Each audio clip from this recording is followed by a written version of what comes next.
Hello, guys. I have a story here. It's from a married woman who shared her experience about what she went through in her marriage. I hope this helps someone out there. I believe it can help somebody out there who might be going through similar situation in her marriage or his marriage. So, let's dive in. My husband and I slept in separate rooms for 6 months before the night everything finally broke open. People think loneliness only happens when you are single. They are wrong. Loneliness can sleep in the same house with you. It can brush its teeth beside you. It can hear you breathing every night and still not reach for you. My husband and I sleeping in separate rooms didn't start dramatically. No screaming, no infidelity, no slamming of doors, just small withdrawals, quiet retreats, emotional savings account we stopped depositing into. The first night he moved to the other room, we both pretended it was temporary. You've been snoring a lot, I said, trying to laugh it off. I just need good sleep for work, he replied. We didn't talk about how his touch had grown cold months earlier. We didn't talk about how conversations had turned into schedules, bills, and logistics. We didn't talk about how I felt unseen or how he felt constantly criticized. So we chose comfort over confrontation. Two beds, one house, and 1,000 unspoken words between us. At first, I cried quietly into my pillow, telling myself it would pass. Then I stopped crying. That scared me more because indifference is quieter than pain but far more dangerous.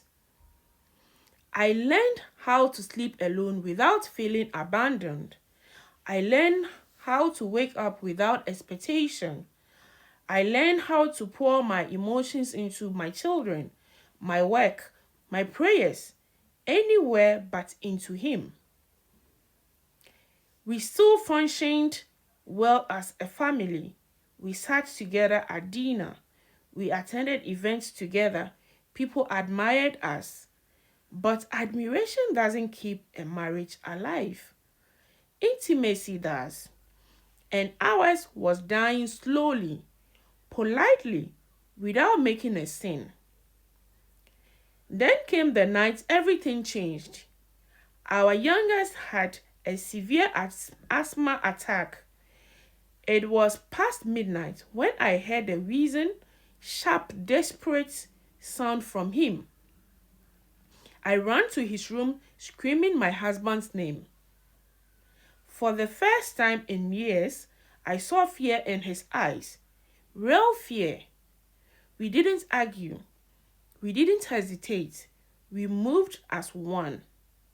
In the hospital waiting room, while doctors worked on our son, something cracked open inside us. We sat side by side, knees almost touching, hands clenched but not holding. The silence between us was heavy but different, honest. I broke first. When did we stop being us? I whispered. He didn't answer immediately. When he did, his voice trembled. When I felt like no matter what I did, I was never enough. So I stopped trying. I cried, not loudly, but deeply. Do you know how lonely it is to sleep alone while still being married to the man you love? That was the first time in years he looked at me. Not past me, not through me, but at me. I thought space would bring peace, he said, but it only made me nerved. That night, in that waiting room, we didn't fix our marriage, but we told the truth. And the truth I learned is the beginning of healing, not the end of it. We went home at dawn. Our son was stable. Our marriage was not. But for the first time, we didn't run from that fact. We talked painfully, awkwardly, honestly about resentment, about unmet expectations, about how we both felt unheard, unwanted, and misunderstood. That night, he didn't return to the other room. We shared the same bed, and it felt like a new beginning. He reached for me, and we reconnected in a way that had been missing for so long. It wasn't just physical, it was emotional. We chose to love each other, flaws and all, and it was beautiful.